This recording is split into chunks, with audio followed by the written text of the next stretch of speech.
پھر آگے فرمایا حضرت یعقوب علیہ السلام نے کہ ایسا نہ ہو کہ وہ تمہارے لیے کوئی سازش تیار کرے، ایسا نہ ہو کہ وہ تمہارے لیے کوئی سازش تیار کر لیں، وہ ایسا کہ بھئی تم اپنا خواب ان کو سناؤ گے، خواب میں تو واضح اشارے تھے کہ حضرت یوسف علیہ السلام کو ایک مقام ملنے والا ہے، بڑا درجہ ملنے والا ہے ان کو، تو واضح اشارے کو حضرت یعقوب علیہ السلام چونکہ سمجھ چکے تھے تو انہوں نے فوراً منع فرما دیا کہ تم اپنے بھائیوں کو کوئی بات نہیں بتانا، ایسا نہ ہو کہ وہ تمہارے لیے کوئی سازش تیار کر لیں تو ان کے اندر حسد کی آگ بھڑک جائے اور پھر وہ تمہارے لیے کوئی سازش کر لیں۔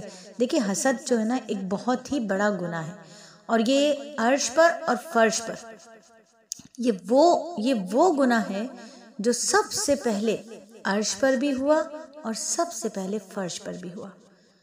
حسد جب اب باتیں عام ہو جاتی ہیں، دوسروں کے لیے دل میں حسد آ جاتا ہے، اور حسد گناہ کبیرہ ہے، بہت سخت گناہ ہے۔ آسمان پر سب سے پہلا گناہ جو ہوا تھا وہ حسد کی وجہ سے ہوا تھا۔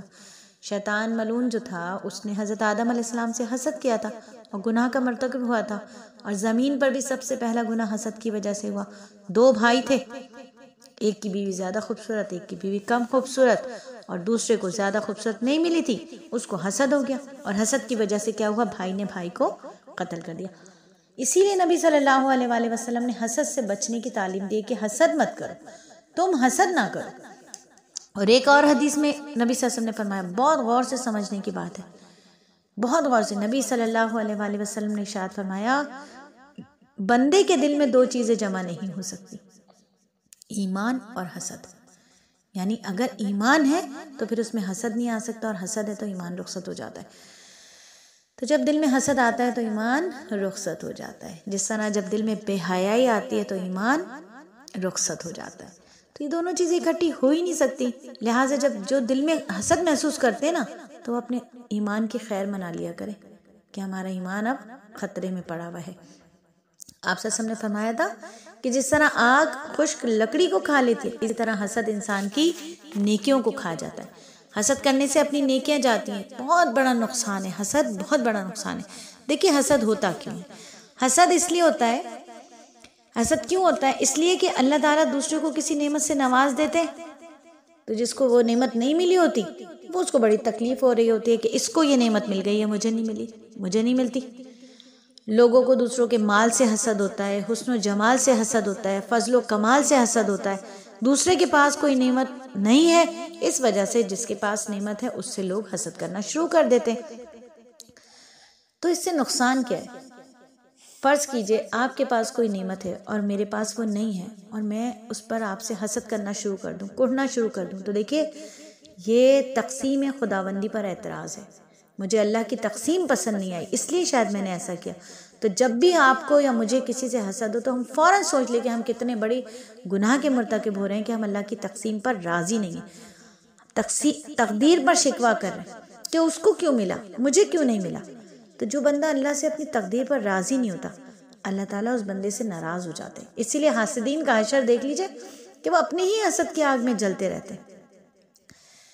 یہاں آپ کو ایک بات بتاؤں کہ جب اللہ رب العزت نے قلم کو پیدا کیا، لوح و قلم کو پیدا کیا، تو قلم کو حکم دیا، اے قلم لکھ، تو قلم نے اللہ تعالیٰ کی طرف سے لکھا تھا کہ میرے سوا کوئی معبود نہیں۔ قلم نے اللہ تعالیٰ کی طرف سے لکھا میرے سوا کوئی معبود نہیں، محمد صلی اللہ علیہ وآلہ وسلم میرے رسول ہیں، اور جو میری قضا کو تسلیم نہیں کرتا، جو میری بھیجی ہوئی بلاؤں پر صبر نہیں کرتا، جو میری نعمتوں پر شکر نہیں ادا کرتا، اس کو چاہیے کہ وہ میرے سوا کسی اور کو اپنا رب بنا لے۔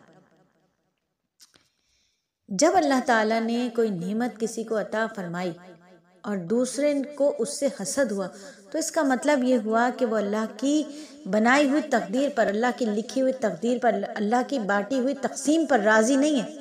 تو یہاں پہ یاد کر لینا چاہیے کہ قلم نے جب اللہ تعالیٰ کی طرف سے لکھا تھا تو کیا لکھا تھا کہ اس کو چاہیے کہ وہ میرے سوا کسی اور کو اپنا رب بنا لے۔ تو ہمیں اللہ کی تقدیر پر راضی رہنا چاہیے۔ حاسدین ایسا نہیں کرتے، حسد کرنے والے ایسا نہیں کرتے۔ تو دل میں حسد کو پیدا ہی نہیں ہونے دینا چاہیے۔ اللہ نے جس کو عطا کیا وہی اچھا ہے، مجھے جو عطا کیا اللہ نے وہ میرے لیے بہت اچھا ہے، اللہ کا شکر ہے، اللہ کا احسان ہے، اللہ نے مجھے بہت کچھ عطا کیا۔